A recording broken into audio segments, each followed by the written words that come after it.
So, Okay, should I give like a quick introduction to the club and then we can start with the event? sure, of course. Yeah. Yeah. We are the theory club of St. Xavier's College. We operate under the Wellness Center. We mostly discuss things on the boundary of science and the humanities and a lot of interdisciplinary stuff. We usually try to encourage academic discussion which can't be had in the bounds of the classroom. And we just like to nerd out about stuff, and yeah, that's about everything we do. This particular event, we thought about doing this because everyone here is kind of their lives are touched by Libgen and Sahib in some way or the other because most of us have been using textbooks online, and we've been using a lot of study material online, and a lot of it has its sources through Libgen and through Sahib and sources like that, which are basically piracy websites, and they have enabled our education. And it's quite interesting to reflect upon the fact that a huge chunk of the knowledge which we have has actually come through quote unquote illegal means, and that might increase soon. And the case, it's very interesting, and we just wanted to discuss that. So I'll let Shiti do the introduction to today's event. All right, awesome. Thanks, Neil. So, just a few instructions before we begin. Neil pretty much covered what the Theory Club does and what this event is about. So, as you might have read on the creative itself, this is about the open access model of research material and the current case that is going on in the Delhi High Court against Sci-Hub and Libgen, which happen to be the primary sources of accessing the research material. So we're going to be discussing the nuances of the case itself and more broadly about what open access means for people in the developing nations and in terms of accessing material. The few instructions that I'd like you guys to know and keep in mind throughout the session is in the beginning, the members of the club are going to be discussing a few key nuances of the topic itself. And once these opening statements are done, sort of, we're going to be opening the floor to all of us who are present in this session for an open discussion. So all of us can really talk, and you guys can keep chiming into the chat box throughout. But the reason we're putting our videos and audios off in the beginning is because we sort of have a flow that we'd like to operate along in the beginning, and then we're going to be opening the floor up for all kinds of other points and comments in relation to this particular topic. Apart from that, I think there's nothing else that you need to like abide by. The reason we're doing like audio video of apart from the flow is also to save bandwidth for those of us who have connectivity issues. Exhibit is me. So yeah, all the best to all of us, and yeah, let's have like a fun discussion.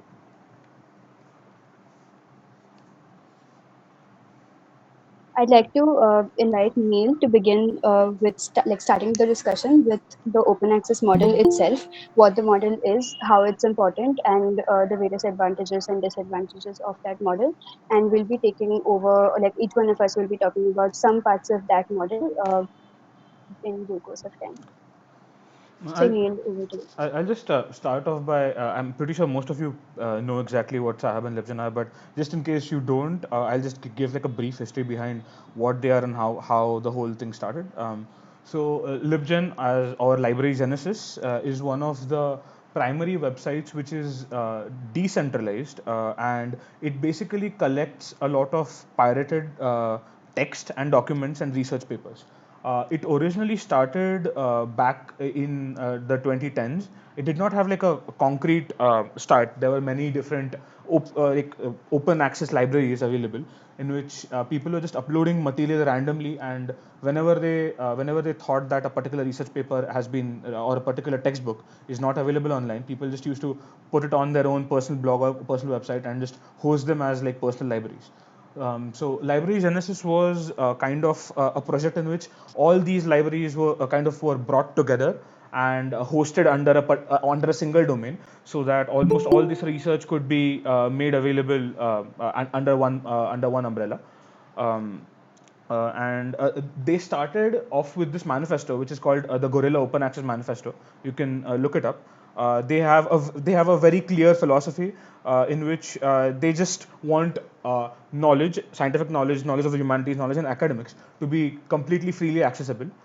This does not include patents. This is just books, research papers, and textual knowledge which you can read, academic knowledge, so on and so forth.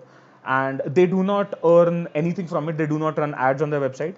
They do not run crypto coin miners on their website. They do not ask for any fees. Unlike a lot of other piracy websites, like if you go to pirate movies or if you go to pirate TV shows, you'll see that those websites run a lot of ads. They have a monetary incentive in actually having those websites running. Library Genesis does not do that. It's completely free and it's it's open to everyone on the planet. And most of our textbook PDFs which we have been downloading, they come from Library Genesis. Sci-Hub is a slightly different beast. Sci-Hub is mostly focused on research papers only. So whenever a researcher, it could be a PhD student, it could be a professor, it could be an independent researcher, who is not affiliated to any research institute. Whenever they publish a paper, it usually is published in a journal, and the journal hosts the paper on their website, and the journal charges users money for accessing that particular paper, and those charges are fairly high, and they could range anywhere from $15 to about $50 per download, like per PDF download. So those costs are exorbitantly high, and it restricts access for, say, researchers or students who want to access that particular research paper.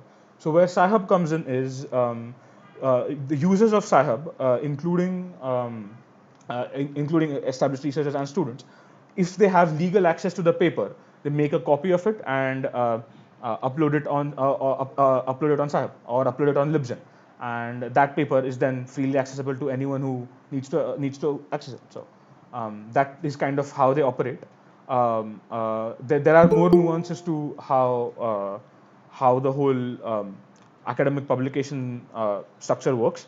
But one of my other friends will explain that much better. So I think I'll pass it on to Vaishnavi to explain what exactly the case against Sci-Hub and Libgen is in the Delhi High Court.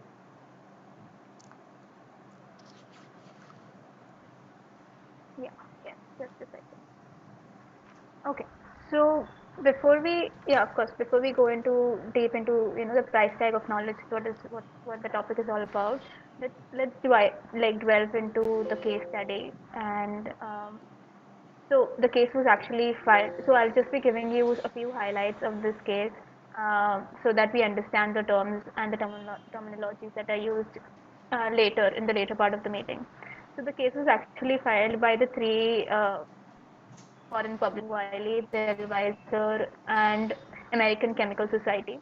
And there are also two websites who have filed the case. It is a clear case of copyright infringement on Skyhub, Libgen, a few of their IP addresses, and also the Ministry of Telecom and Ministry of Electronics. So that is because these publishing houses want the Ministry of Telecom and Electronics to block access to every kind of access to Skyhub and Libsyn in India. What is important to note is that their case is very strong, and wherever this case has been filed around the world, the publishing houses have won the case, which is why it is even more important for us to have this discussion. Um, so what the publishing houses want, their case is actually based on a judgment that was given in the High Court of Delhi, which it was in the case of UTV Software Communications versus some pirated websites, and the court ordered a dynamic injunction. Now let's try to understand what dynamic injunction is. If the defendant's website is been categorized as rogue, that would mean that the plaintiff would not have to go to the court to block other IP addresses of the same website which are sharing the same material. So they would just go to the deputy registrar and extend this injunction to all other IP addresses of this domain. Now, what the court needs to keep in mind, these are few of the pointers that the court has to keep in mind. First being that such kind of indiscriminatory and arbitrary power to to the publishing houses would also have negative implications uh, upon the varied fundamental rights like free speech. right? As these powers of blocking the IP addresses would be without any judicial scrutiny. Um, when such a dynamic injunction is actually put on, it takes away a very important, crucial, or a judicial examination and discussion on matters as important as blocking of websites and web pages, because you're just giving a one-time solution, just block everything. That takes a huge chunk of discussion like out of range.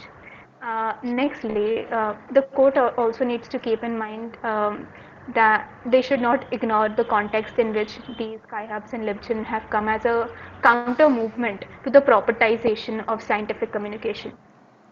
Communication is because these research papers act as a medium through which the researchers and the student community connect with one another, right?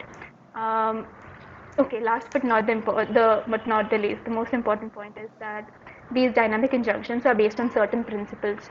So according to the US law, these are based on principles like if the plaintiff has gone through some irreparable amount of loss that are in existence right now, they cannot compensate for the loss that has been caused.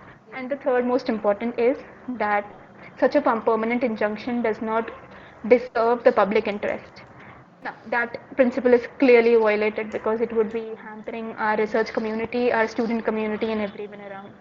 So these are some of the things that the court needs to understand before giving out its decision. The next hearing is on 6th of Jan. So let's see what happens. Shannon?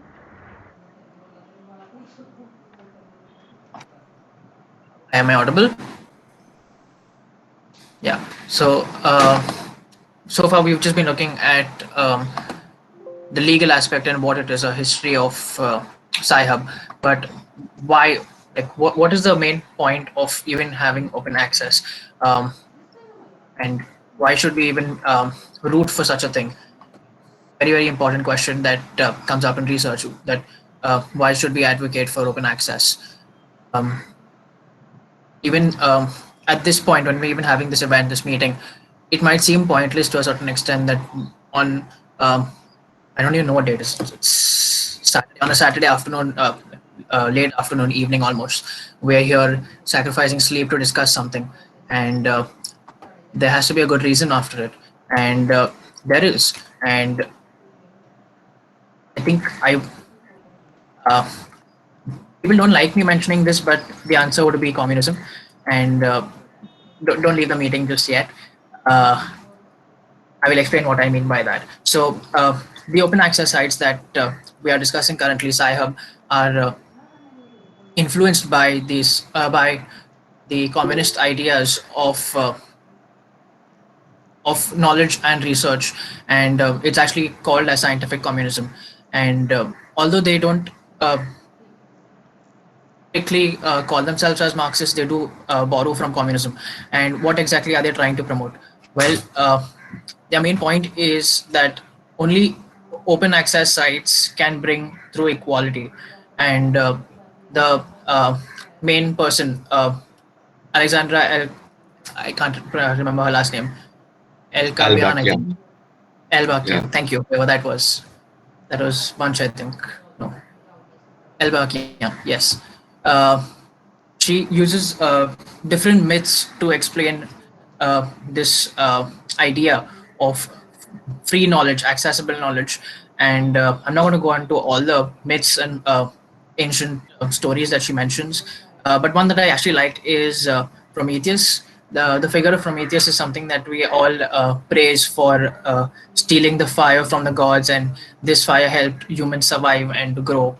And this fire can also be seen as knowledge, as illumination, and of knowledge to many cults, which isn't very appealing, but it makes the point. Uh, so you see these myths of gods and deities presenting knowledge to the people, not just to the rich or to the poor, but to everyone. And so she makes a very good point that science is not just something that exists in a vacuum, but rather it's a cultural phenomena. And that includes everything, rationality, reason, everything. It comes under a cultural phenomena. And I don't disagree with her. It's a very valid point. It's something that we already accept when it comes to race. We fight vehemently for people of color to share the same level of cultural experience as the rest of us. So why not extend the same when it comes to, say, open access research and science on differing levels of financial stability? And she further on even makes the point that science is not just a cultural phenomena but a cultural discourse, and this discourse enables science to grow further. And when you cut off this discourse from different individuals and you keep it only to people, say, who have the financial stability uh, to access these journals, you are not particularly, it's not an equal uh, stage or a place where everyone has the opportunity to pitch in. It is not a through discourse. And that is something that needs to be avoided at all costs, because um science needs to be democratic. And if only a few people get a say in what is being researched or what is being discussed, then I don't think that's going to be very insightful. And that is my first point, that is better with communism, or at least the communist idea of free knowledge and accessible knowledge. And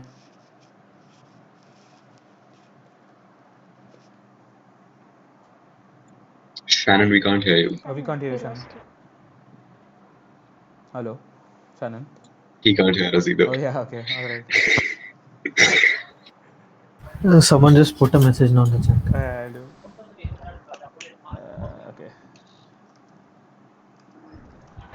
Doesn't care. He does not care. Yeah, okay. I think my mic went off. 1 minute. Yeah, it went off for a while. I'm sorry, what? Who wrote Ambani triggered? No, we haven't been Shannon, we able to lost hear you. you Could you for a start? while. Yeah, like You for hear me 30 now? I seconds. think you should start from, yeah, you should start from the communist free access to knowledge, the communist ideology. We lost you after that. So that's where you heard me last. Yeah. Yeah. All right. So, okay, I'll repeat. The second point I was making is of eclectic research and open document, so it is not in the chat. Anyway, going back. So it's a very small point of eclectic research. Eclectic research is just a fancy word, multidisciplinary research, and it may seem like a very simple or obvious point that uh, important, and especially when you're considering open access.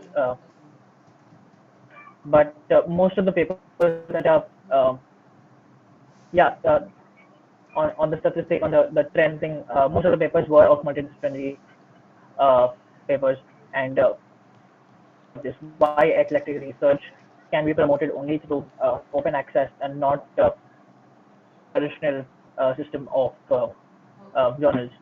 And let me give you an example of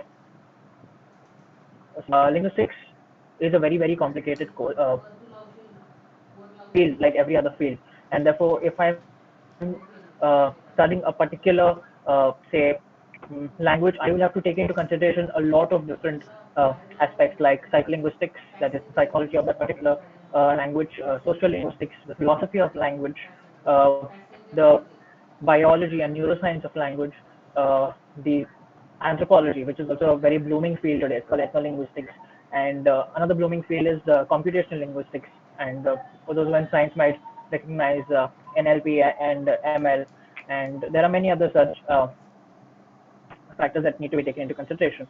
So it's difficult for an individual to access all these different aspects for a particular from different journals and websites, because those would cost a bomb. And even for people just from say well-to-do countries would find it difficult uh, when it comes to say a complex field and eclectic research that requires you to bring in different particular subjects. Eclectic research is on the rise these days. People aren't only viewing the world in these buckets as I'm not sure if many people know Robert Sapolsky, but he talks of buckets and people keep arranging things in buckets, like, oh, that's this gene that explains this thing and all that stuff. Research usually focuses on not just one thing, but multiple aspects of a particular thing, and there is a rise of things like epigenetics in the field of psychology and psychology, and for open access to be a part of research and not be blocked, because uh, cannot thrive open access journals.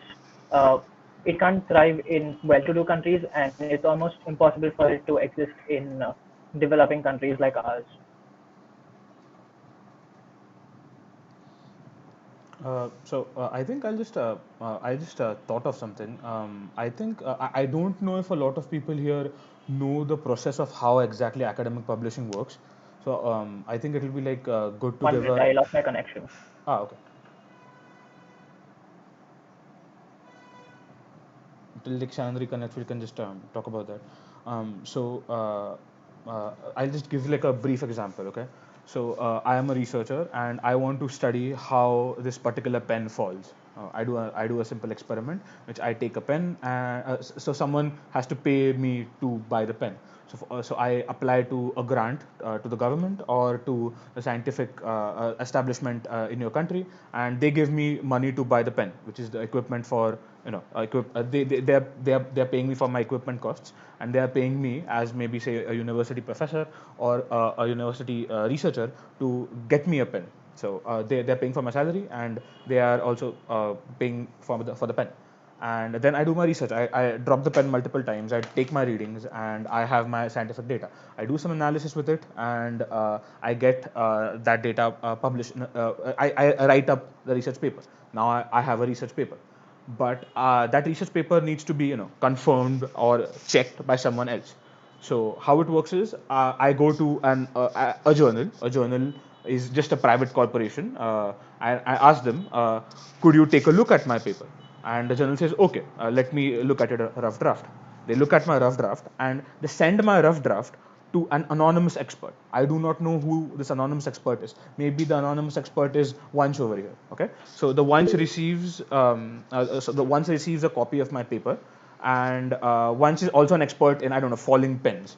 So he does his own research, or maybe he checks my statistics, so on and so forth. And we have a dialogue. Neil and Vansh have an anonymous dialogue in which I don't know Vansh. Vansh doesn't know me. We just know that we are experts in the same field.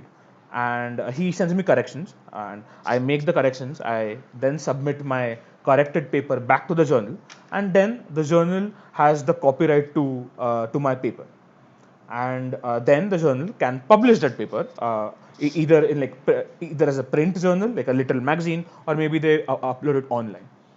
So in this entire process, I am the author, and I submit my piece of work to a particular journal. The journal is not paying me anything. I am doing free labor for them. Say authors of books, for example, if I'm writing a novel, I get some cutback from the sales of that book. It doesn't work like that with research papers. The entire you lose complete copyright of the publication, as well as you never get any cuts from any sales of that particular research paper. So now the journal has my paper. They can publish it as they want. They can charge whatever they want on that particular research paper. Usually, as I talked in the beginning, the prices are right now anywhere from $35 to $60 per paper. And we can download them. If you have the money, you can download them, and you can get access to that particular kind of research. Now compare this to say how something like mm, movie making works. The creator, sure, they sell their IP to a production house or something, but they get some kickback. They get some money back over here. But the researcher gets nothing. The company gets the copyrights. Also, the company gets to make money of that research paper because they can sell it. So the entirety of the work here is being done by the researcher. It's being done by the verifiers. Like Vansh is a verifier over here, and it is being and the journal, the publication, is doing absolutely no work other than having prestige, other than having a reputation in the market of being a prestigious journal, which we have a reputed research here. Come buy research from us. So that's all they do, and it is public money, as most scientific and academic research is done via public money. So it is your money, it's taxpayers' money. Even if you are not involved in research, the taxpayers are paying for this research, whose output, whose final product is being put behind a paywall, which for all intents and purposes, no one can access. So how do researchers access this paper right now, these papers and these journals right now? The way it works is the institution, for example, St. Xavier's College, has to buy a subscription to access these papers. So the publication, for example, right now in the Delhi High Court case, the publishers are Elsevier, Wiley. They make a lot of textbooks. You might have read Wiley on one of your textbooks somewhere, and the American Chemical Society. These are the three people who have filed the complaint. Three organizations who have filed the complaint. These organizations, they have subscription packages. Say, I don't know. $1 million for complete access to all the journals they have. So St. Xavier, and the prices are in the millions of dollars, by the way. So the journal expects St. Xavier's College or whatever institute you are a part of to pay a subscription of $1 million every single year, so that their students or their researchers can get access to these papers. And a college, like a quote unquote small enough college, Xavier's is a fairly rich college in the city, but even a college like Xavier's can't afford to buy a subscription of $1 million. They can't afford to forget other colleges in the city, other colleges like Ruparel or Ruya. They are never ever going to buy subscriptions to these particular journals. Smaller colleges in villages, smaller colleges in rural parts of India or just any part of the developing world, they cannot afford these subscriptions, and the entirety of the student community there, the entirety of the research community there, solely relies on piracy and solely relies on open access, guerrilla open access piracy methods to get access to textbooks as well as journals. So that is how the general scene works. And the reason why Elsevier, the American Chemical Society, and Wiley Publications wants to sue Alexandria and Sci-Hub and LibGen is because if they're sued, they basically can do a blanket IP ban. And in that blanket IP ban, as Vaishnav explained, is going to be a dynamic injunction. That basically means that if say Sci-Hub.tw makes a different IP after it's being banned, it makes Sci-Hub.sw. The Elsevier won't have to file another case. They just go to the government and saying, look, Sci-Hub has made another domain, just block it. And without a court case, they can simply block access to that website, and that's it, you're done. Elsevier wants the funds from these institutes to be directed towards themselves, and they are basically a monopoly. They are like 3 or 4 different publishing houses which are that big, who have copyrights to the whole catalogs. So it is quite like Spotify and Amazon Music. As you might know, there are some artists on Amazon Music which you can't find on Spotify. So if you want to listen to artists both on Amazon Music and on Spotify, you need subscriptions to both. Then only you will get to listen to all your favorite artists. There's a catalog on Amazon Music, there's a catalog on Spotify. In a similar way, there's a catalog on Elsevier and there's a catalog with Wiley. And they independently want our institutions to buy the subscriptions. So that is just their general monetary model. And that's basically the case. The case is just without even considering the philosophical dynamics which Shannon was considering, it is blatant cronyism. They make like billions of dollars sitting on absolutely nothing, which they do not do any work. They do not put in any effort, labor into doing it. All they do is they don't even provide a platform per se. These are just PDFs. This is not YouTube, which needs to maintain like billions of dollars worth of servers to hold videos. These are just plain text PDFs which they host, and they are making money off other people's work for absolutely no reason. So that's kind Sunil, of what I wanted to ask you at this point is Yes. why is it that this is a matter? Why is the case a problem? Because if Spotify raises Yeah. the charges of their service, for Mhm. instance, to 1,000 rupees a month, Yeah. then that's Spotify's problem, right? People stop using Spotify. Yeah. But you at that point you don't make piracy legal. Mhm. So if the government is looking at Sci-Hub as piracy, Yeah. then why should they not delegalize or why is that the problem?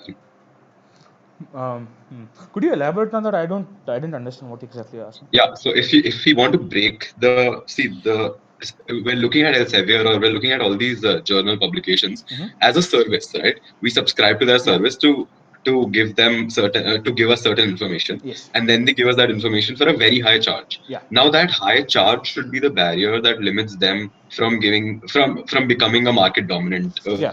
from gaining a market dominant position, right? Hmm. So if their monopoly is to be broken, that should happen with market forces. Yeah. Why are we relying? Then market forces dictate that they should be granted protection from a pirate, or a pirate like Sci-Hub. Hmm.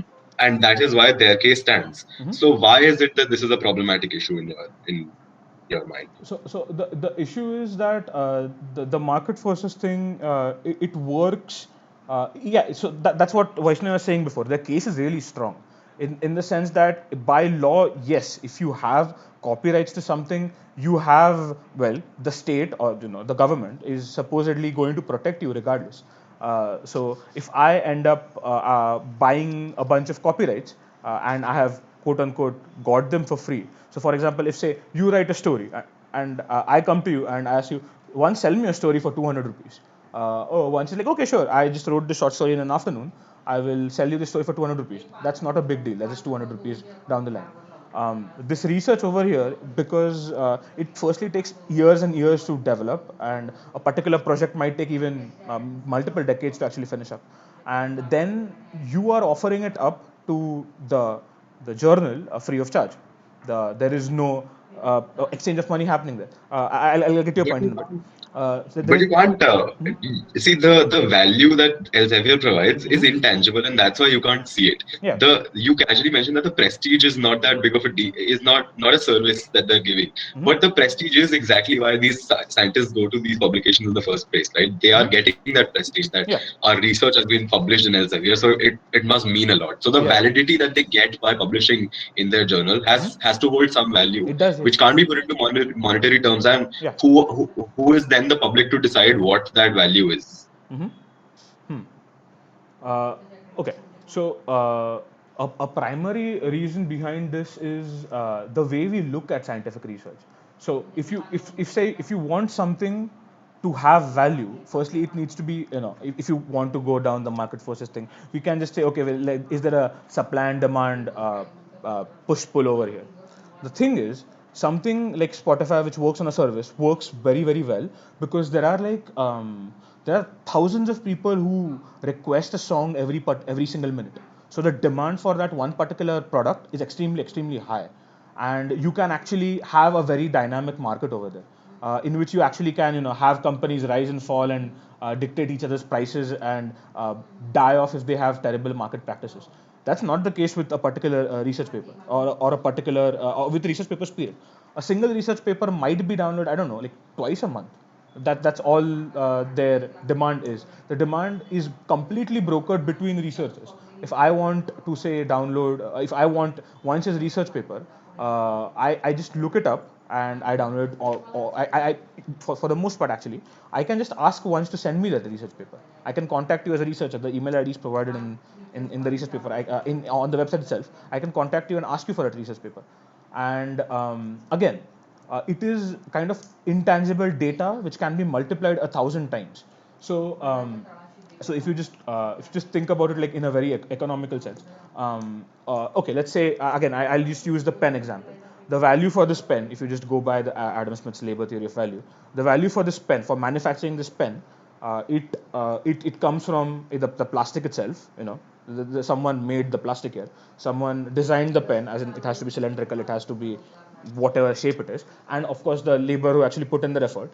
That is one component of it, and the other components price and whatever the demand is. So the price of this one particular thing is determined by two things: the actual effort which went into producing this, and second is the actual demand of this particular pen. Now, when it comes to research, or when it comes to just PDFs online, they are infinitely replicable. So if you just want to go by demand and supply, if a particular thing is infinitely replicable, if you can copy a piece of data a billion times, its value should go down. That's even if you go, if you don't, if you drop the Marxist perspective, and if you just want to go by the full market forces perspective, if something can be infinitely reproduced, its price goes down. For example, as an example, the reason why Lamborghinis are so expensive is because they produce only 100 Lamborghinis and they can jack up the price and say it's a rare product. the reason why nanos or Marutis are really cheap, because you can produce a billion nanos and sell them for cheap. Something like a research paper or something like data is infinitely replicable. So the price behind it should go down the more demand there is. So the perspective behind accessing research even breaks down that particular aspect. But isn't the Elsevier side of things the fact that they do have certain things in place that they do? So you say that Elsevier does nothing, but they do have like people who they sift through all of these loads of researches that are submitted to them, and then their editors go through the pain of Yeah. choosing of recommending a peer reviewer who will help you review your thing, and then they will publish it, and then they'll keep it in the repository. So if you pay storage charges for anything, Yeah. then those storage charges, those editing charges, those Sure. sort of networking charges, shouldn't all of that account for something as well? And if all of that cost is being incurred, Yeah. then compound it for a few years, or maybe they're keeping it for eternity, right? So you compound those storage charges, and I know it's getting cheaper, so like those charges keep falling, and it's infinitely sort of um, I'm losing the word that you used. It's infinitely Replicable. uh, replicable, right? But I mean that's a valid point. But the charges are being incurred every time, right? So the charges were incurred. So uh, what is it that why should a company not profiteer from that then? Okay, so we can continue this conversation, but I don't want to just keep blabbering. I can talk about this for hours. So if anyone else has a point, it's now in open discussion. Just kind of give a heads up. Ki I'm speaking, and Okay. please continue. Can I Yeah. add some, Go ahead, please. like, so one of the main issues that people were saying was that the researchers are not paid anything for like for sending their research out to the publishers, right? What if they were indeed paid for giving out the research paper, like in exchange for the copyright? And second, what about, so there are a lot of institutes which have their own journals. Yeah. They publish their own stuff. So I don't know if they also charge money for it to be viewed or what, and how the monetary stuff like works with. This is a question. The second thing is a question, like how do the journals for institutes work? And Okay. I think Ether has to. I don't know if that's how you say your name. Ether wants to say something. Hi, yeah, that's not my real name. My name is Pooja.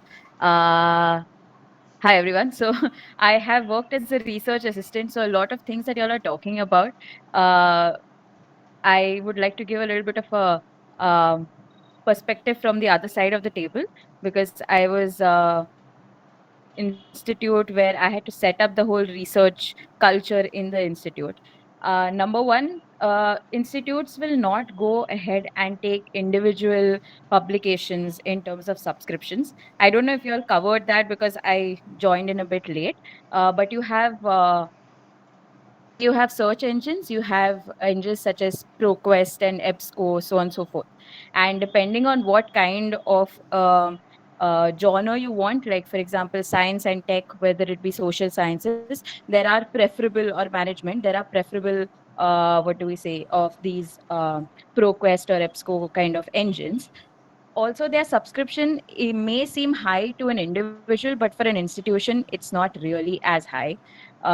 If you look at it, the cheapest packages are something like 40K for a month, which is really not much, because it comes with it will have your JSTOR, it will have your Riley, it will have your n number of, like, they give you a list of 200, 250, whatever journals that are included in that. Second thing is the question that even Bashir, I think, asked earlier on, that a lot of institutes, that the researchers are not paid.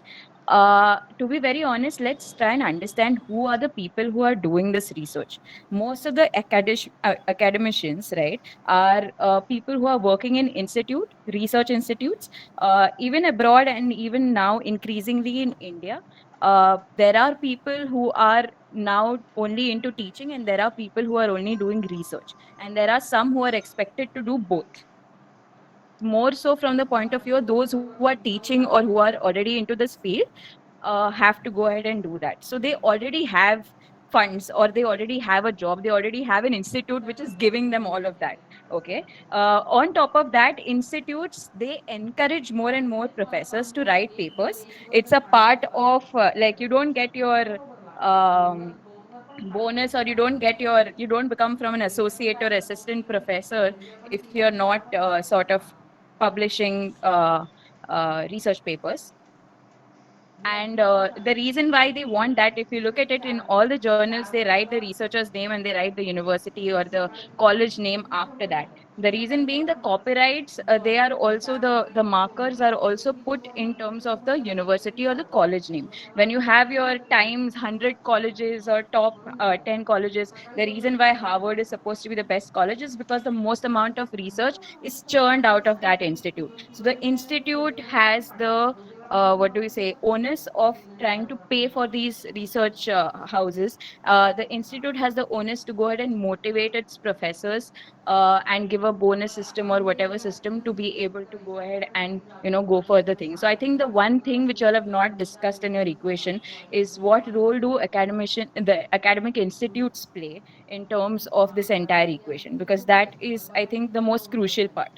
Pooja, I have something to ask you. I mean, Sure. Pooja, you make a point about how these researchers already have funds, but that doesn't discount the fact that they did put in effort to do the research, right? If you go No, to a book absolutely. writer and you say that you shouldn't earn money on this book because you already No, earn no, money no. from your engineering Okay. job. Okay, so one second.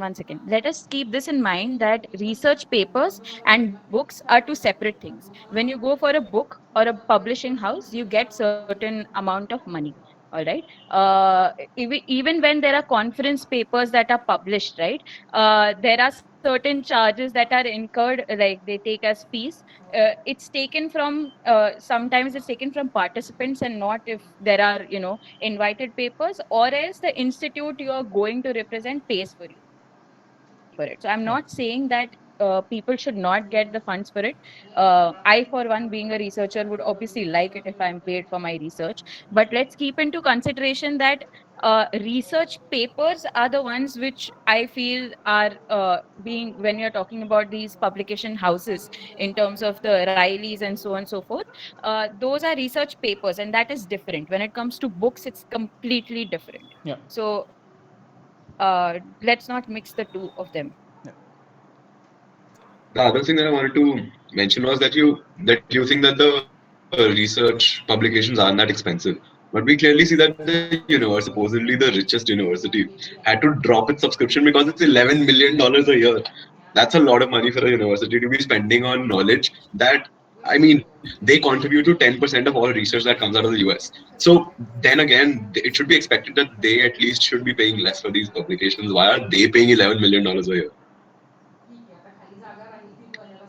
Yeah, see, there are a lot of things. I'm not saying it's a perfect world, right? It's not like I like that world too much. exactly the same is in case with the I Harvard get I University, which get is your actually points, all right. contributing more And than I'm not saying that the way it is, it's true. completely justified. There has to be a middle ground. What all I'm saying is you can't just go on and say that everything should be public arts access, because that's also unfair in certain points. And I can't say at the same time that everything should be charged the way it is charged. What is more, actually speaking, in science and tech and in social sciences, it's even manageable. When it comes to management, they have case studies, and even though I am the author and technically my case, I have written a case study that has to be used in my class, I still have to buy that case study. Okay. And I've seen that happen in institutes. So it's kind of a problematic situation. But again, when it comes to case studies, by the way, the person who's writing it does get money. They get some one third part of it, but they do get some money per case that is sold out. So specifically, the reason why we just wanted to start this discussion, and like Pooja makes like completely valid points, especially if your institute is going to have access to the subscriptions. We did talk about subscriptions in the start. Though the institutes with subscriptions are like very very few. So, for example, Vaishnavi can testify what happens when you ask for research papers via the official subscription in our college. The papers never come to us. So, like we go to the knowledge center and there's a computer lab there, and they do have a subscription to JSTOR. and we go there and give us legal access to a particular publication, and knowledge center then says wait for like 7 days, I'll send you like 2 papers, and then those papers have I think 50 different Maybe the references. administrative Yeah, setup is yeah, it's shit. maybe the Yeah. administrative setup is also to be blamed over Yeah. here. I'm not saying that, but yes, it is very difficult to get these enlist accounts also. So when it comes to students, it becomes even more difficult. Yes. So when it comes to students, I guess it's even more difficult to get access to these research papers because we are just at our start and we are not really affiliated to some institutions which have loads of money. So, so getting access to such kind of knowledge becomes difficult. Mm-hmm. To be very honest, it's not even like it's not there. Okay, I've done my master's. I'm doing my PhD from Mumbai University. Uh, Come on, Mumbai University doesn't have the greatest resources, but it does have access to all of these publication houses. It's just that you have to work your way through with the administration. Our administration is bad is just a problem we have to live with. That is just unfortunately a very Indian thing that happens. All right, Mm-hmm. that we don't make systems which kind of go ahead and help the end user. The Mm-hmm. reason why these subscriptions and stuff were supposed to be made out was so that everyone can have access easily, because the same research paper can be accessed by your, what do we say, professor, by all the classes, I mean students, and so on and so forth. But that's not how it's working out. So there's a problem in terms of how we are managing and distributing the knowledge. That is, I think, more of a question than rather than just talking about, whether or not there is a price tag on it. Mm-hmm. I have a question. You say that you have you finished a master's or something, right? And have you never, or not even once, needed to genuinely use Sci-Hub or LibGen or any of these accounts? Because currently I'm in my third year, and every practical that I write, I need to use Sci-Hub. Even though I have Enlist, I cannot access all the papers that I'm required to read. So there is either a trade-off. You're either trying to do the ethical or legal thing, or you're and compromising the quality of your uh, education, or you're actually trying to keep the quality and do the illegal thing, which is why we are here making the discussion that why do we have this choice in the first place. Just to chime in Right. on what he's saying, just like I'll just add something in 10 seconds. Another thing we can look at it is like India is currently one of the second or third most Sci-Hub user out there. We send out like I think 1.3 million requests for downloads from India itself. So there's clearly like a demand for cheap, easy access research.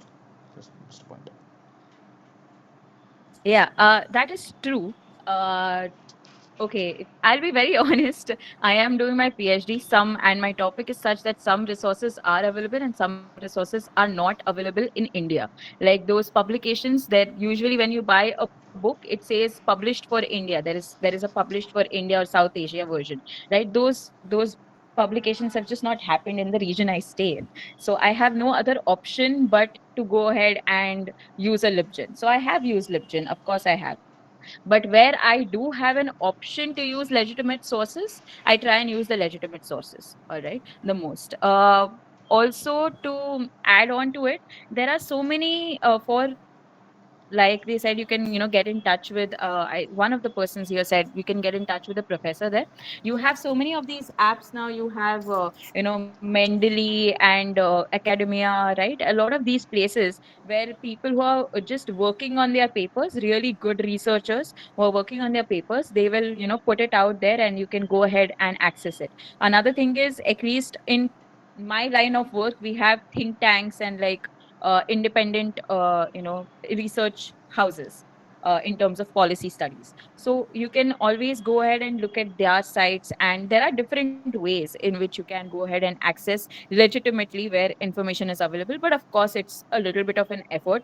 And I'm not denying the fact that yes, there are things that are completely out of reach. Like, it's not that I did not look at buying the book which was published in UK legitimately, but then it just was going to cost me 6,000 rupees per book.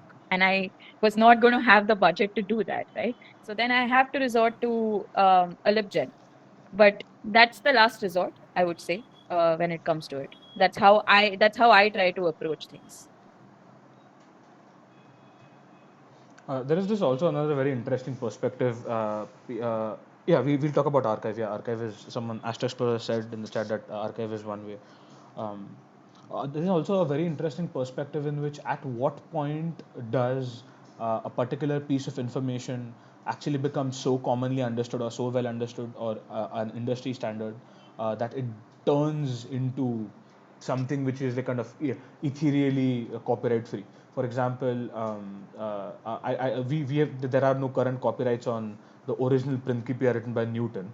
The people write down the equations and cite the Newton's laws completely freely. You don't need to cite key. Okay, this is Newton's first law. This came from, I don't know, 400 years ago from this one particular book, and at that moment it has been reproduced so many times. The information has been reproduced and reused, recited so many times that it kind of loses its quality, its value in such a way that it becomes common knowledge. So that is why a lot of things which we learn in say our till like 12th standard textbooks, all of that information you do not see citations over there. That is kind of no, I don't know what the correct word should be. I guess generalish knowledge kind of a way. So there is kind of a need to start thinking about topics like that as well. So NASA does something very interesting. So they have this service called ADS. I don't know if people here, a lot of people here are science people, so they might know about the service called ADS. So what ADS is, NASA struck up a contract with all these publications like Wiley and Elsevier and all of those, saying that the papers which have been cited more than, I don't know, a few hundred times and which are like 20 years old, just give us access, we'll host them for you for completely for free. So they have put up like a timeline. 30 साल पुराने papers, and before that we are going to host them completely free. And the US government kind of lobbied against Elsevier and Wiley to make sure that that happens. So any astronomical research which was done just 30 years or 40 years before, it's completely in the public domain. That is something interesting which could be done. Another thing which often happens in science and has kind of started to pick up in even in India is that if you are using any public grants to do your research, you have to publish in an open access journal or on a medium which is completely open access. CERN does it. The atom smasher people in Europe, you might have heard about the Large Hadron Collider. So all the research which you do at CERN, all the experiments you do there, their policy is because there is only one experiment in the world which does those experiments. There is no competitor to it. The only way for everyone to learn about the experiments they do there is to actually publish it in an open access journal. So any research which comes out of CERN goes into open access. And interestingly enough, the Indian government is kind of also pushing for something very similar. So that's a point. Another thing that I wanted to talk about is why does Sci-Hub care about this issue? Because, I mean, look at any ban that has happened on the internet. Look at the porn ban that happened like 2 years ago. These things don't work. There are always workarounds. So why does Sci-Hub care about this issue at all? And why is this something that we need to talk about? Hydra.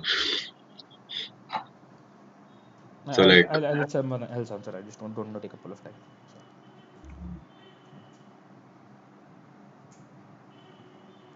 So why does Sahab care? That's, I think, is another question.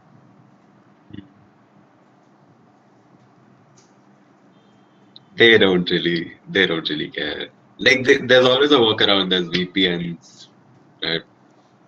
I'm sure the traffic hasn't fallen. Maybe a little bit, but people who are desperately in need, which I think all Sci-Hub users are, they'll always find ways to. Why not just keep advertisements on the site? I think Not it's cool very anymore. philosophical for them. Like specifically for pirates who are doing like research paper piracy, it is like very close to their hearts. So they do like so LibGen and Sci-Hub, they ascribe to this manifesto which is called the Gorilla Open Access Manifesto, in which they genuinely think that at least in the domain of knowledge and information, the manifesto doesn't say anything about actual products, but at least when it comes to knowledge and information, they do believe that the world will develop much quicker, much faster, and you can spread education much faster if it is open access. It is they genuinely very simply believe in a very simple philosophy like that.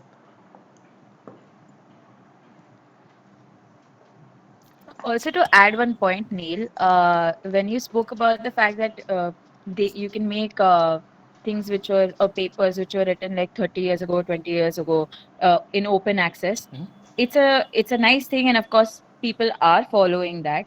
But that's not of real use to researchers, because to be very honest, for us who are to be published in any serious research, uh, you would be expected not to use any or citation which will date back beyond 10 years. So it has to to max it can go back to 10 years. Beyond that, if I'm using, if it's only something which is very classic and I have to make like one reference to it, then yes. Otherwise, it's not going to be much of use to me. The whole idea of research is, of course, you're building on what is coming and new, right? So you need access to what's happening. So Yeah. that is nice, but that doesn't really solve any problem for us. But you still need access to study it though, right? I mean, the 30-year-old research can be I good. think the main point is education. Yeah. Yeah, you still need access to study those things. Like, so for example, I don't know, there might be a discovery, some vaccine might have been developed in the 1960s, and I still need to read how the original research was done and what the methodology was. So I still need access to understand what exactly happened there. So it's just not about citation. Yeah, So, of course. Neil, to add on to your point, most of the basic or the modern theories are built on the classical studies, and even in psychology, when we are trying to write our practicals, we have like I think 70 to 80% of them are like way more than 20, 30 years old, because all the modern theories are based on those. So, from an education perspective, it is very, very crucial to understand what those guys were talking about. Otherwise, you'll just be lost today.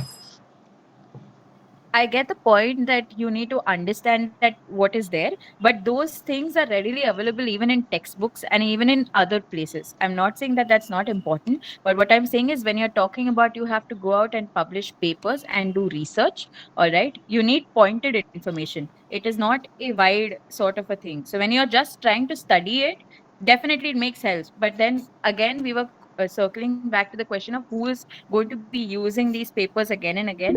There are going to be people who will be wanting to publish papers, and when I'm talking about that, I do need the classic studies, but I need the more relevant and new research as well, Yeah. right? More importantly, Yeah. that is my point, that definitely helps. I'm not saying it's bad, but that does not solve the problem, is Yeah. what I'm trying to bring to light. Yeah. Uh, so we had I have this on my like talking point list. I just wanted to cover it because it's kind of important. It's kind of also it's thoda sa tangential, not exactly related to the topic being discussed here. I'll go there. It's about how open access helped COVID research. So if anyone else has any other points to talk about in regards to the conversation we had so far, please bring them up. Otherwise, we can move on to that.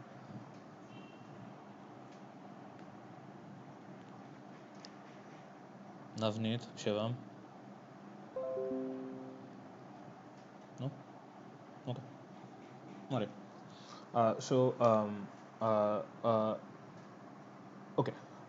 COVID research and the way research around COVID, including development for the vaccine, as well as a lot of technologies like PPE and the statistical studies done for epidemiology, uh, they both serve as a very interesting uh, example and a counter example, both the positive and negative, of what open access research can do. And largely, like that might be my bias that it was positive, but there are some absolutely terrible things which happened due to there being complete open access to data. So what happened was when COVID became a thing in back in February, suddenly people realized that it's fairly infectious, and the only proper cure for the proper way to cure it is going to be having like a widespread 40% plus vaccinated population, and that started off a lot of research and a lot of institutes for vaccinations to be very widely available. And just because of just that one thing, all the journals, medical journals, including biological journals and epidemiological statistical journals, they opened up their research and they made anything tagged with COVID or related to COVID completely open access. And the things which were not open access, they were published on websites like Archive. Someone mentioned Archive in the comments, and BioArchive, which is like it's like a sister website to Archive. Archive is usually focused on maths and physics. MedArchive and BioArchive are obviously for biology.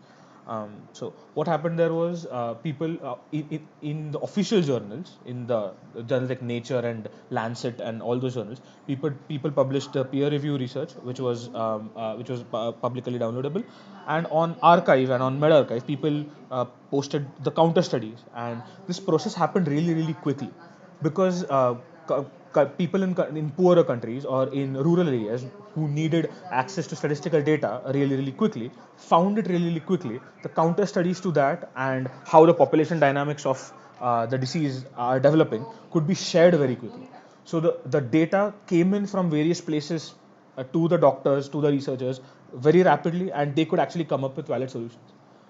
The counter issue to that was because there was very fast publication going on, there was not enough scrutiny which happened. So peer review kind of weakened because publications needed to go out really quickly. The statisticians who were actually doing the counter checking, who were doing the peer review, they didn't pay as much attention to it. And Archive and BioArchive, you don't need there is no exact formal peer review process there. So bunk articles and really terrible science was also published there, and some of those were picked up by the media, and some of them were publicized publicized without having any scientific credence, and there was a lot of pseudoscience which spread because of that.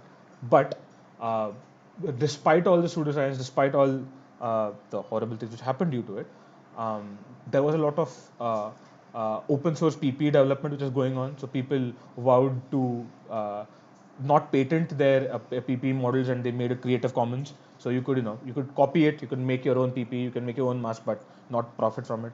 We can talk about Creative Commons later, and that led to the fastest vaccine development on the face of the planet.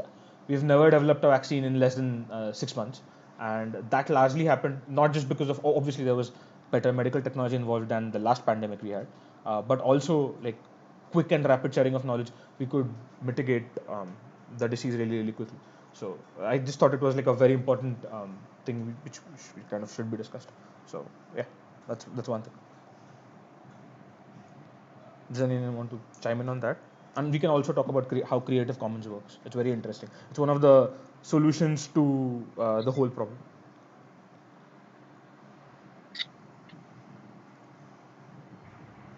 So yeah, exactly. I just feel like this needs to be said that though we do understand that the model that we have, the Skyhub and Libsyn, they are pirated. Technically, it is illegal. But then it is more important to ask: do we have alternatives to that? Yes. Do we really need these alternatives? The answer is yes, we do need these alternatives. So what is good about following laws that are unjust? So that is what Aaron Schwartz had said once, just quoting it. So maybe we what we need is to look for alternative models. So first being, as Neil is talking about, the open access model. The problem with open access model in India, specifically if I'm talking about, the thing is that our researchers, our institutes have our contribution to the international academia has not been that much, which is why we do not have much say, and it has not been much only because of the reason that we do not have access to these high priced knowledge or these articles that we are talking about. So that is why even our contribution to these to them is less, which is why even if we come up with open access models, it wouldn't work that fine.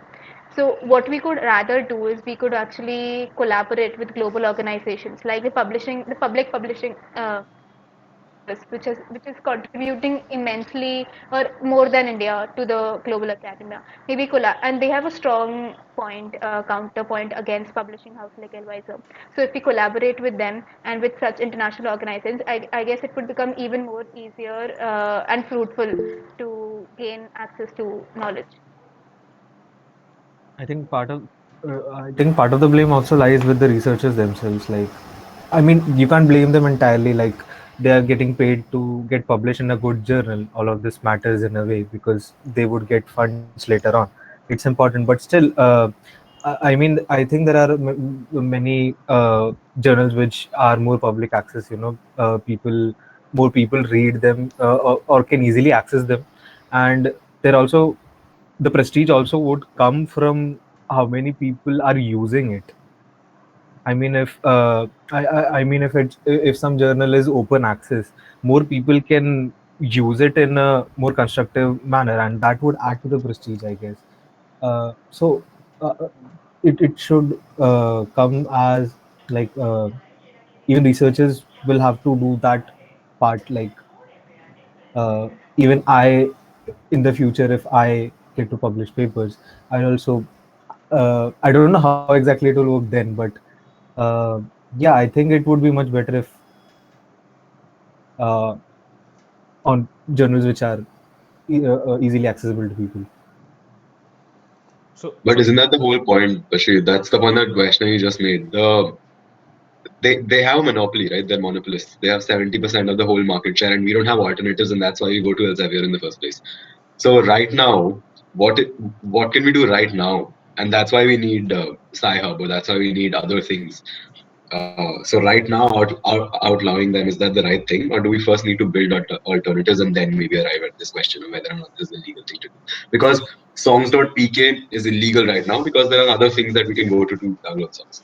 But what about research papers? Also, the essentiality of this whole resource that they're guarding is, makes it a very disturbing question to even debate in the first place. The research papers that we're talking about are knowledge packets. We can't restrict people from we can restrict people from listening to music for a day. You can't restrict them from having knowledge for that day. So Sci-Hub shouldn't be banned. I just want to answer the question which Astro Explorer just asked. No, they don't get sued for that. You can, if you use citations from a pirate paper, you don't get sued for that. You can still do that. That's fine. So what a lot of large organizations do these days, especially in scientific research, is they apply for. Okay, so the way current open access journals work is they have mostly the journal themselves offers two options to the researcher. The journal says, sure, we can make your paper open access, or we can make your paper closed access. If you researcher wants to make your paper open access, pay up, like pay us, I don't know, 10, it's usually somewhere between 10,000 to 30,000 rupees. It depends on which journal it is. You pay upfront. Sorry, dollars. My bad. I'm sorry. It's usually between 1,000 to $3,000. I'm sorry. You pay up, and we'll host your paper, and it will be open access. Everyone else can download it freely. So you pay. Everyone else downloads it freely.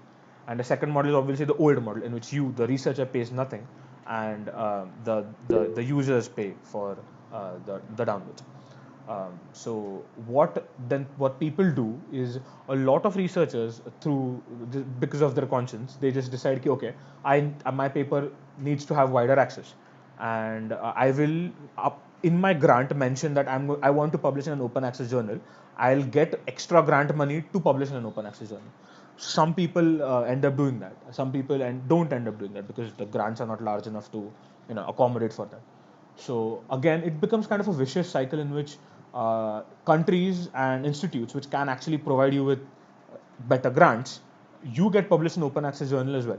So it kind of becomes like a weird hierarchical process in which, if you're already in a better institute, you are already going to publish more research. The kind of thing Vaishnavi was talking about, in which, or even Bashir was talking about, in which researchers in India, they don't end up doing good research because it's a vicious cycle of the institute management and institute culture not being good. But say someone at Harvard, as Pooja mentioned, does excellent research because the environment around them is substantially better, and they can provide them with better grants. So that is kind of also a thing which plays into it. So say something so there are larger projects for which, if you are publishing, if you are doing any research, the government mandates you to publish in an open access journal, because it was public money which was put in the research, not just your salary and not just your scholarship, but also the research. So just today, actually, this news article came in today. It's on the Indian Express. You can read it. It was very interesting because this kind of, you know, through a lot of things which you wanted to talk down the drain is that the Indian government just put out a proposal for just buying a universal subscription for literally every researcher in India. Like for everyone like who wants, everyone who's in a research institute gets research access to research completely free. That's a bad idea. That just happened today. Though it's a bad idea for very specific reasons. So on paper it sounds excellent, but No, but then you're promoting their business model. Then you're letting them get away with robbery. yes. So basically, you maintain the monopoly. Like Elsevier, instead of the researchers paying up, the taxpayer money is directly thrown to the journals. So the No, government wait, is I think Shruti just yeah made a point about how it's only for the publicly funded papers. yeah. I don't know. What I also wanted to ask you is why can't the publishers, I'm sorry, the researchers, post their papers on Elsevier as well as on an open access platform? So like, why not just post it on a blog or something? They kind of do that. That's how the physics community has survived in the past 20 years. Otherwise, like there would be no physicists from the developing world. What mostly scientists do is they upload a official copy of the paper on an open access That journal. is how the archives work, Yeah, right? and Yeah, exactly. So if yeah. no, I was just saying if that's the thing, that if the information is available on other sources anyway, then what makes the legality of Sci-Hub a question? Because then they could have just sourced it from other platforms, right? They only know that they got it from there, and that's why that's an issue. But if it's public information, then It's you question. okay. So the issue with websites like Archive is it's like a free for all wild west kind of situation. I can publish my homework on Archive. It's legal. I can do that. It's not unchecked homework. I just made like a project and I can just put it up on Archive. It's not peer reviewed and whatever. Archive is really useful if the researcher has merit. So in some, for example, Pooja is a researcher. She works in space politics. She's going to be our next speaker, by the way, next week.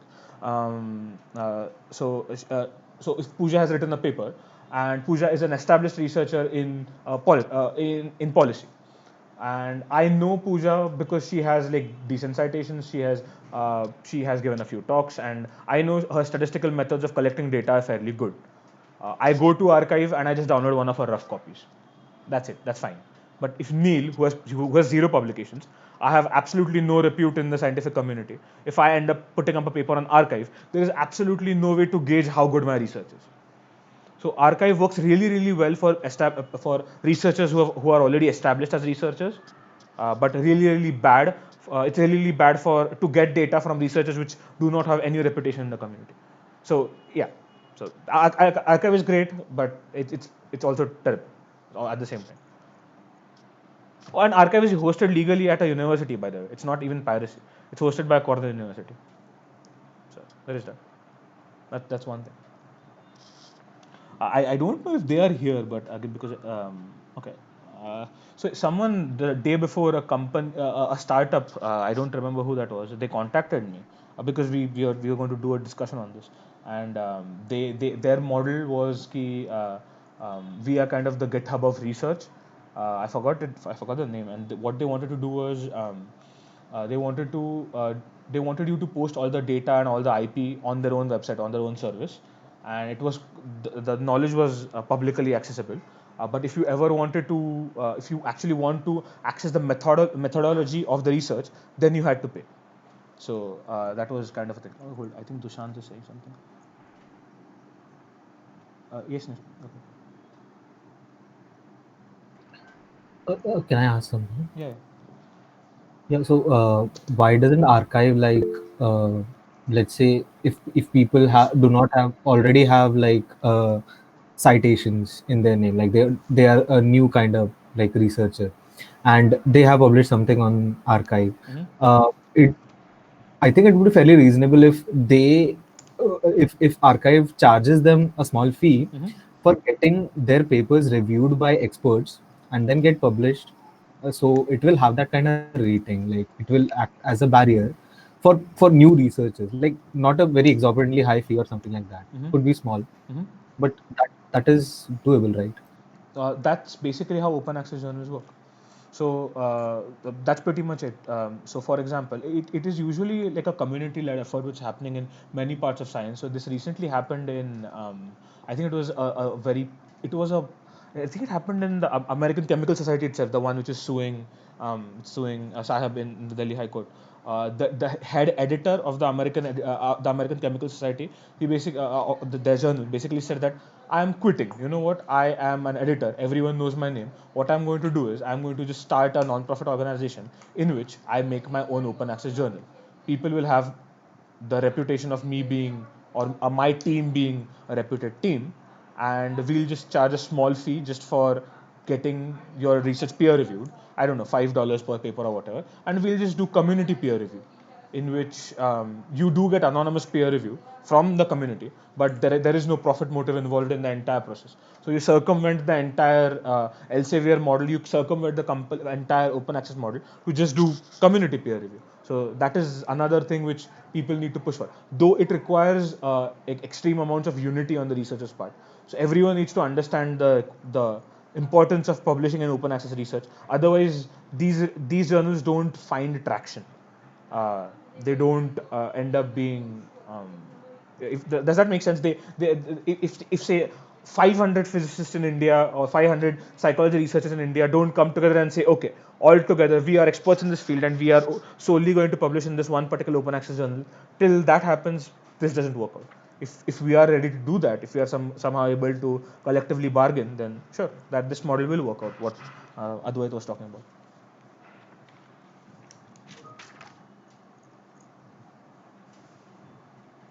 All right, what's next on the talking points list? Anyone has questions? It's a open discussion. People just speak up. I have a bad habit of just keep talking. I'm sorry. The thing is, I think the philosophy of Sci-Hub, I don't agree with it.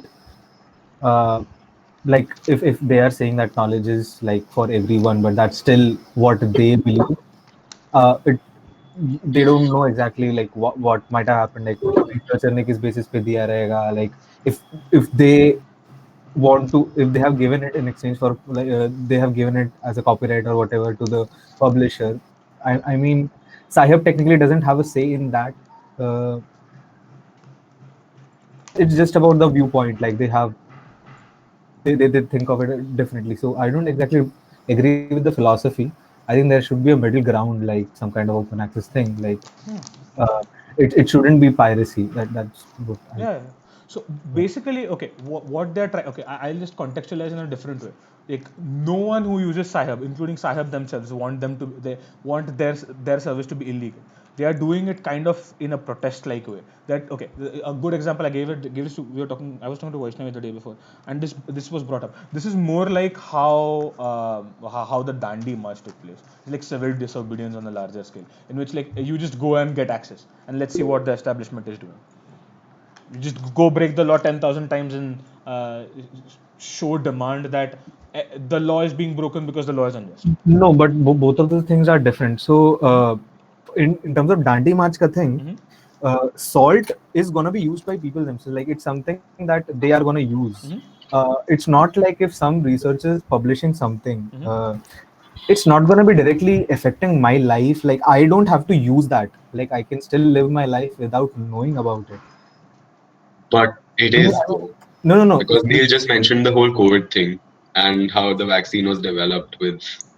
I mean, the research doesn't affect you you as a directly. researcher or you as an individual who doesn't know anything about research? That will depend ना on things. अभी salt रहेगा वो तो मेरे को use करने के लिए I have to make it to have food, right? Sure. But if the British are saying कि नहीं तुम लोग कोई नमक नहीं बना सकता है, then that protest makes sense there.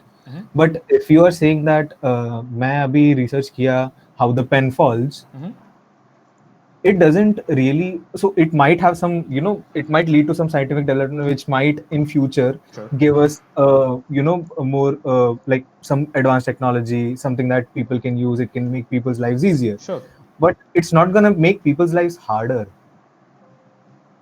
I mean, nothing's going to change in their life. When it comes to the whole salt wala thing, it makes people's lives worse than it already is. Okay, so it's not a it's so there is the development का promise कि research करेगा कुछ नया technology आएगा, there is a promise. Again, But that's the crux of it. Like, people are not saying make patents free. Patents are technology. This is just pure brains knowledge which does not have any technical value. As in technical value, as in yeah. that eventually will be ended up. It will eventually end up being used in something, right? Excellent. So like everything you could, will be used in something. You could use In the you could come up with a technology and make a patent for it. Go ahead. It's your copyright. yeah, but Then it's fine. the thing is, if I'm saying that इससे तुम लोग का life future में कभी अच्छा हो सकता है, better हो सकता है, but that doesn't like. That's not really a value. Bashir, I see what the point you're trying to make, but the thing is, there's this Aaron Swartz doc in the Internet's Own Boy, the documentary that all of us watched, and the thing is that there's this dude who came up with a cure for a cure for some sort of pancreatic cancer, and he did it with an open access sort of like he used all those researches and so someone was in misery and then that was used to make a cure for something that he was suffering or going through. So matlab, development is not the only thing that these researchers are being used for, but that's not the point. Like the research is knowledge, right? So knowledge is required for both development as well as it's an essential thing that they need to have. I got that. What I'm saying is, I don't think you can argue against this like using morality, like it is going to be for the greater good. That's why Obviously not. So yeah, because this is something that is it's a fact. Let's say that someone discovered. It's upon them that if a person they agreed that it should not be told to everyone. Sure. It's some fact that Sure. But what I'm saying is, let's say if a group of people know this fact, they can always keep it a secret. Sure, you can. It's not like everyone. It's like if you have some village and they have some greater technology that the other villages don't know, you can't just go and attack that village and say it should be open to everyone and everyone should know about that. I don't think so, Sahib, saying that. The whole idea. No, I'm not saying that. Yeah. I'm not saying that we're going and actually attacking it. Like I'm not saying that Sahib is going and doing that. But the point is like around that. Like it's not you can't the philosophy that it needs to be public. Oh no, like they don't. Yeah. They don't even say it needs to be public per se. That is the whole idea of a publication. You are putting it out there because you want people to read it. If you don't want people to read it, I don't agree that knowledge should be necessarily कि सबको पता होना चाहिए. It should be like for everyone. I mean, it would be very. They don't drop intelligence documents on Sahib. That's done on WikiLeaks. That's a different thing. So if there is like military research or if there's corporate research, those are published in corporate journals and it is not made public per se. The entire enterprise of getting published in say an academic paper or a scientific paper is because you want to somehow want your topic to be discussed and you want someone else to scrutinize your topic. That's the whole reason why you publish in like a scientific paper. And obviously, if you want to publish in like a closed access journal, you can do that. No one is saying that you can't. Like, but when you poll researchers and if they want their paper to be most widely read, that's what they want. You want your paper to be most widely read. So. Yeah, I agree with all of that. Yeah. But it's just वो जो argument है वो लोग का कि it knowledge is for everyone, like everyone should have access to that knowledge. I think it would be a good thing if everyone has, but if someone doesn't want everything to be known to everyone, it's still okay. Especially if it's like coming from, let's say, a private fund or something. Sure. Public funds से आ रहा है तो yeah, it makes sense that people should know where their money. Sure. So people don't. So Tesla and SpaceX, if they are doing their own research, they don't publish it. They don't. It doesn't come out. It say those research stays in the company, and that's fine. They do by the way. Even like. Yeah. Even like when we talk about researchers, these researchers want their research papers. So the reason they are uploading it on Elvisor is because they want people to read it. They want it to get mass audience. So that's the whole point. So it's not about hiding knowledge, maybe, right? Like when we talk about researchers. No, I'm not saying that it's about like hiding knowledge or the publishers are doing that. But still, if they are making that kind of argument that if some knowledge is there and everyone should know, I don't think it's still a very good argument to. Yeah, I understand. I think Shakti has a point about this the thing I keep forgetting. The surveillance one that you had. Shruti online. Right. Yeah, yeah, I'm Oh, here. I just wanted to make Okay. an injunction, so we can just keep talking, and if people like, we have been talking for like about an hour and a half now. So if thank you for everyone who spoke, and thank you for everyone who came here. If you have questions, put in the chat box, or you can ask them, and we can just keep talking as long as we need to. But if you need to leave or something, you're not bound to anything. Thank you. Do ask questions though, especially the people who have not spoken. Seconding everything that Neil said. Am I audible? Yes. Yes.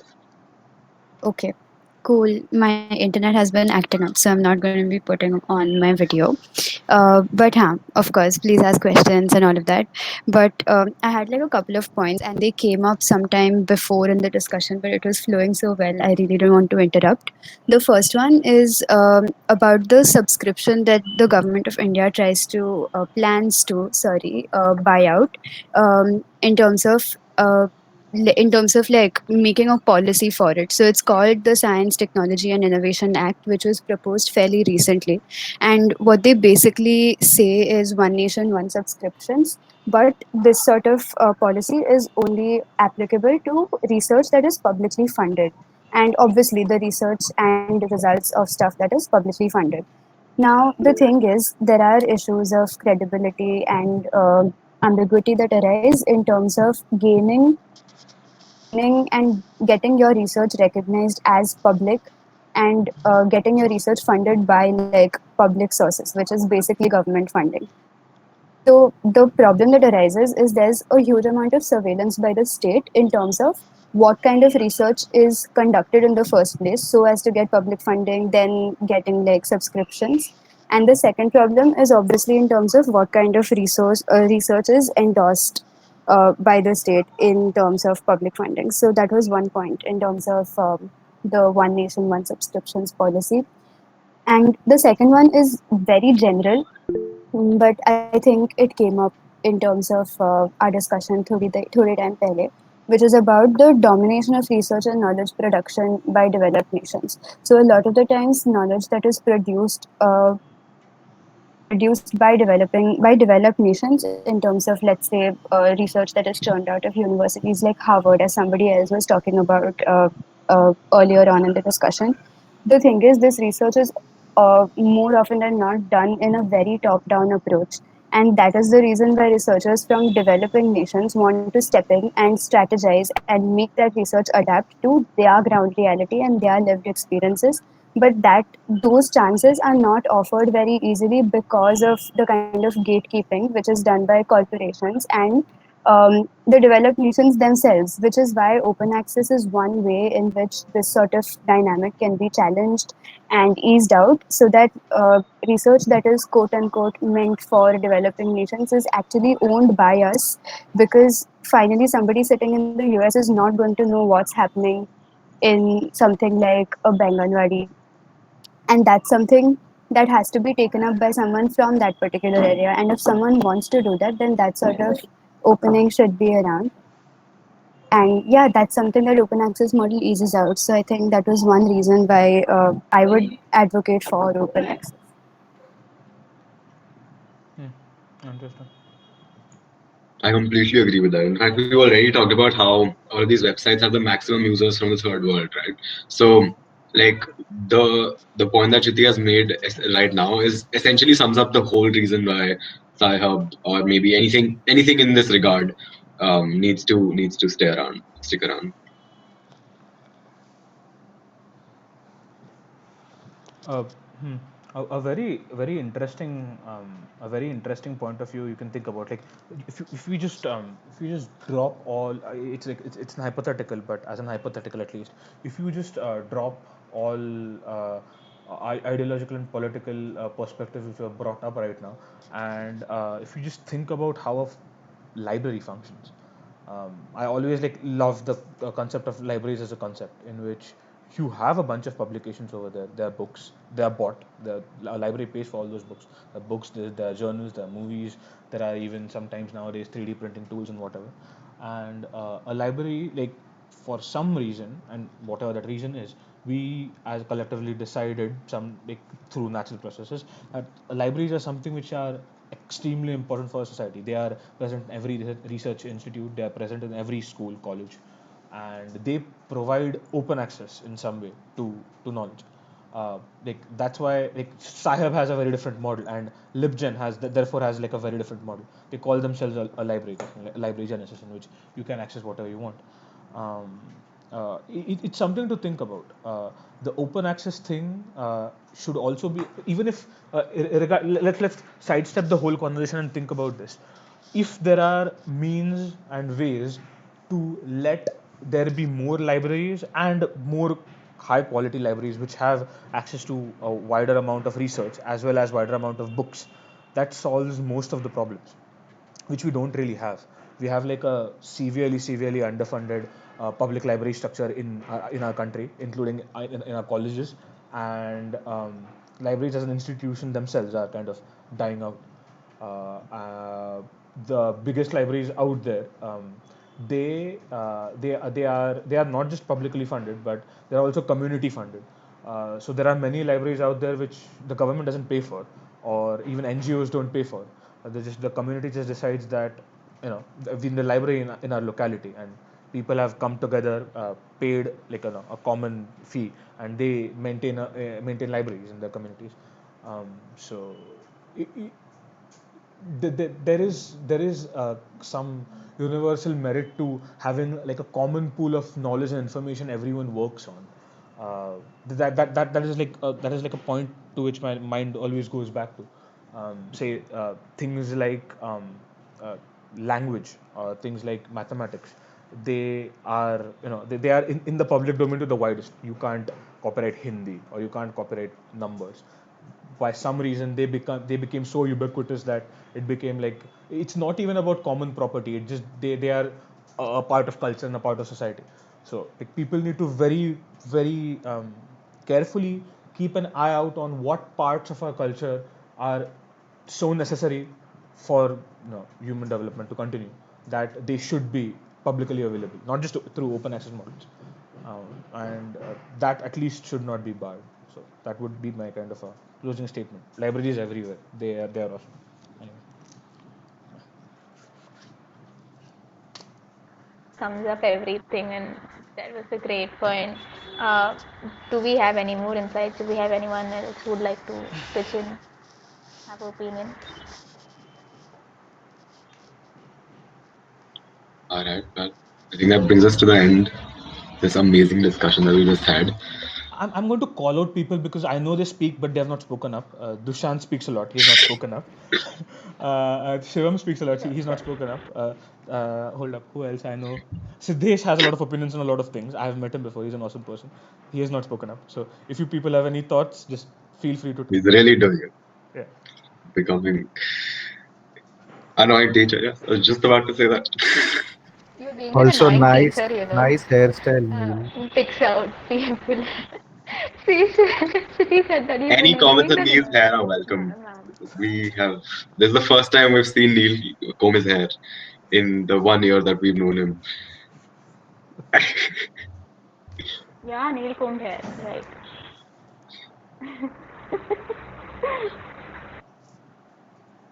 Gifting us country.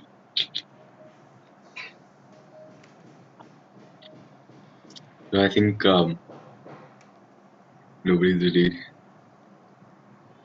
Well, let's hold up.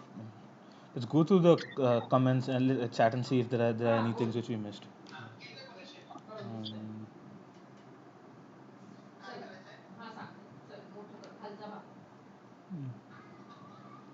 yes, Dushant. Yeah, Piblitz was the company which kind of reached out to us and wanted a mention. So yeah, people can go check out Piblitz if they need to. They are trying to make open. They are a private corporation which will eventually charge you, but they are trying to get research access much more easy. So you can check it out if you want to. Not an endorsement. Uh, all right, that's about it. So next week, same time, even like on on Saturday or on Sunday, we'll put it on our Instagram page. So people over here who don't follow us on Instagram, our handle is at the Theory Club. So we update all our events there, and just uh, keep following us there. We have Pooja over here who's going to speak on space policy and space politics, and we are organizing it with Sigma Phi, which is the Physics Society, and it'll be a lot of fun. She's going to talk about how politics in various space organizations like ISRO, JAXA, NASA work. So it'll be fun. So that's about it. Chalo. Thank you for coming, people. Thank you. Bye, guys. Bye bye. Yeah, guys, please do follow our Instagram pages. We put really fun and nerdy stuff. So please do follow. Okay, hold up. I'll just put it there. It's like, कोई है तो मैं डाल देता हूँ. Hmm.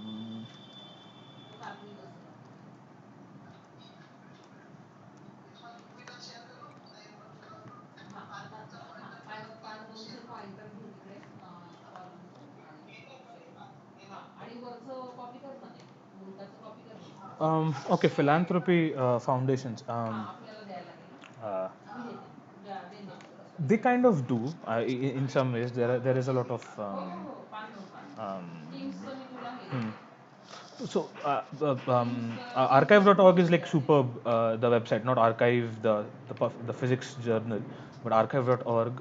If people who don't know here, it's a website in which any material which is not under copyright is just freely uploaded, and it's like an awesome place to get like old movies which have expired copyright, or old policy papers or paintings which don't have copyright on them.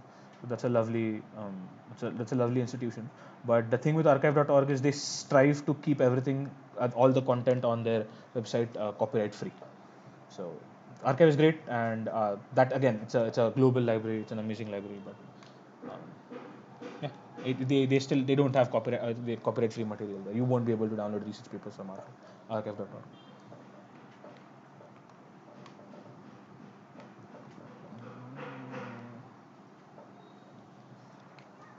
Manish is back. Do you people just want to stick around and talk? I don't mind. सब लोग है इधर इसलिए. I thought the theoretical people might talk. No? No. I firmly believe that Shivam just joined in, and I don't know if he's here.